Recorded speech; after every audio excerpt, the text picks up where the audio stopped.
The new refrigerant they have a different chemical compound. The reason you can't use them in the older systems is the chemical compound's different. So they have different pressure levels that they operate at.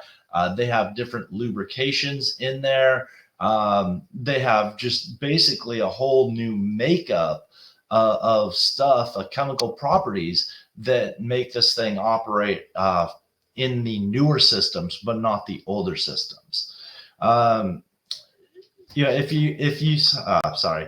If somebody does want to change it out, we can take a look at maybe possibly keeping a furnace and adding a kit to help the furnace operate with a new coil and condenser.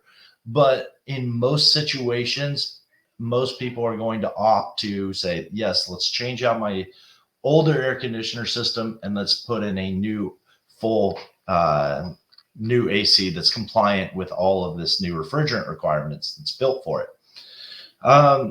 Older systems can still be maintained and repaired, but the replacement refrigerants, as we use them up, because they're not going to be producing R410A, which is the current refrigerant for like air conditioners that are 10 to 15 years old.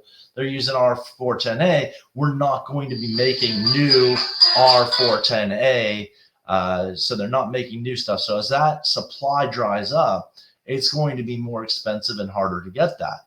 Now, they probably will come out with an alternative refrigerant for R410A that we can use as a replacement. But again, the cooling capacity on replacement refrigerants tends to be much lower than the spec'd out ones for that equipment. So you're not going to have the cooling capacity that you're currently getting with R410A when we put an alternative in there.